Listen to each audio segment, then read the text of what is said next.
मेरे जैसे हम कौन होगा। ये प्राण उस समय भी नहीं निकले। पिता ने मेरे खूब प्रेम का निर्वाह निभाया कि अपने पुत्र के वियोग में उन्हें क्षण भर में वो त्याग दिए। मेरे पापी प्राण हो सकता है कि प्रभु ना आए और मेरे ना निकलेंगे। उन्होंने शैया काट की शैया तैयार की कि ये प्राण नहीं निकलेंगे, इतने पापी हैं। और सोचने लगे कि मेरे जैसे, क्योंकि कुटिल था, तब ना मुझे स्वामी ने संग लाने से छोड़ दिया, संग नहीं ले चले। इतने में देखते हैं नैन भुज दक्षिण हरकत बारही बार, जान सगुन ही हरस दिलावे करन विचार। कि लगता है कि ये सुख लगन, दाहिना नेत्र और दाहिनी भुजा। हमारे यहाँ अंगस्मरण, स्वप्न, जागृत में अंगस्मरण होता है, स्वप्न में स्वप्न आते हैं, स्वप्न की अवस्था में समाधि, ध्यान में ध्यान के स्वप्न आएंगे, जागृत, स्वप्न, सुषुप्ति और समाधि। तो आगे की अवस्थाएं हैं। ये परमात्मा के बताने के जो संदेश देने के जो तरीके हैं, उसमें प्राइमरी लेवल के जो हम लोग साधक हैं, जागृत और स्वप्न में परमात्मा निर्देश देता है। वो फट से देखते हैं दाहिना आंख और दाहिनी भुजा फड़क रही है। ये हमारे और आपके पुरुषों के लिए, हमारे लिए, भक्तों के लिए शुभ माना जाता है, माताओं के लिए वामंग शुभ माने जाते हैं।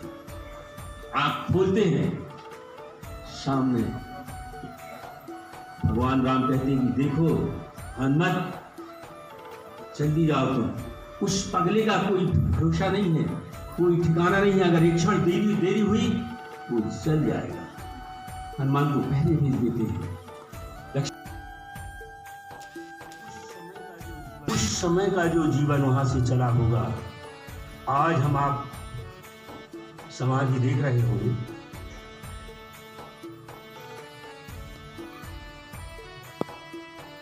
वो उन्नत अधिकारी में साधु होंगे।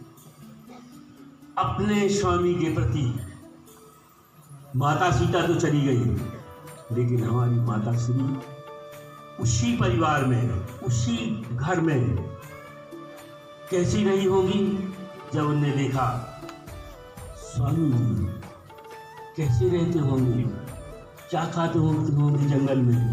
देखा होगा धारकुंडी आश्रम उस समय का जो देखा भी है, उनने जाके भी देखा है कि उस समय की का आश्रम और आज का वैभव जमीन और आसमान का फर्क था। देखा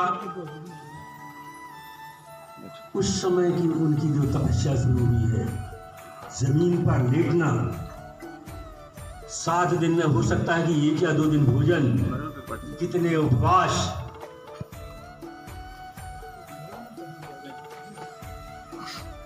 और इसके बाद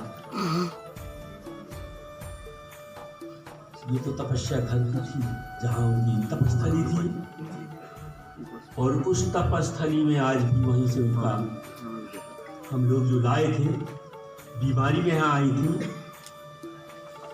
तो देखने में आया उस जीवन में कितनी मुसीबत से। आप लोगों ने वो ना देखा होगा कि वो जो तपस्थली में यहाँ आने में जो कष्ट होता था,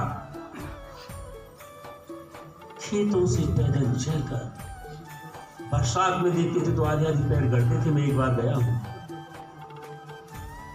और कैसे चल के यहाँ पहुँचती थी। और यहाँ भी प्रभु ने तपस्या पूरी की, दर्शन, मात्र दर्शन की लालसा, कुछ उपदेश।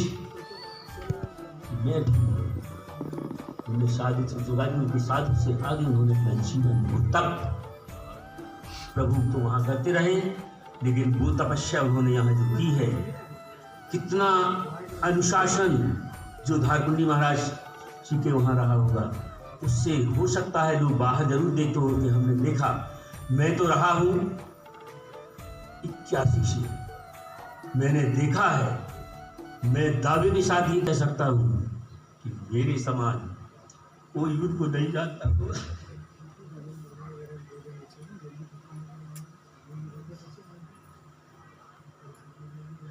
लेकिन ये क्षण, चाहे जितने भी अपने देखेंगे, चारों तरफ से आज तो हम आप कह रहे हैं कि माता श्री है,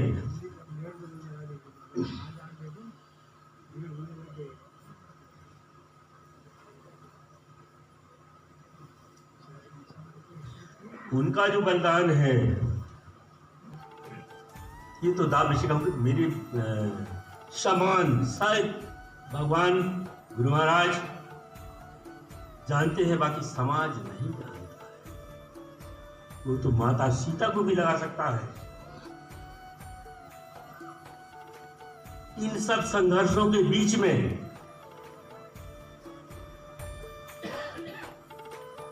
गुरुदेव भगवान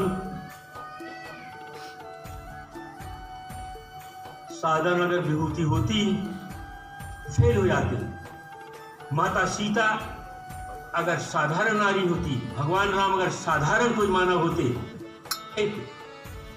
अवध पार नहीं कर सकते थे। आज गुरुदेव भगवान है, थोड़ा और बता। दर्शन कहा करते थे कि तुम लोग के जैसे गुरु महाराज हैं, मेरे भी तो गुरु हैं, क्या मेरा खाली दर्शन का अधिकार नहीं है? दर केवल चाहती थी तो दर्शन। उसमें भी हमारे स्वामी जी कहेंगे, हम भी इतना अनुशासन, खड़े होना, बैठना, उठना, शायद है कि बड़ी परीक्षा किसी दूसरे ने दी होगी, वो मैं साक्षी हूं। अगर कोई उपदेश देना है मुझे सामने बिठा के देते थे, इतना अनुशासन के साथ, और इतनी पवित्र है। हम लोगों को देखा कि मैंने इतना करुणामयी माँ देखी नहीं। मेरी माँ तो मेरे इधर आने से पहले खत्म हुई। मुझे मातृ जो स्नेह मिला उन्हीं से मिला था। फिर भी देखेंगे समाज, आश्रम, सारा साधु समाज, इन सब के बीच में, इस दो धारी तलवार के बीच में अपना साधन पथ पूरा कर ले जाना, शायद ऐसी युगांतरों में ऐसी विभूतियां कम होंगी जिनने अपना साधन पूरा किया होगा। और आज निकल गई।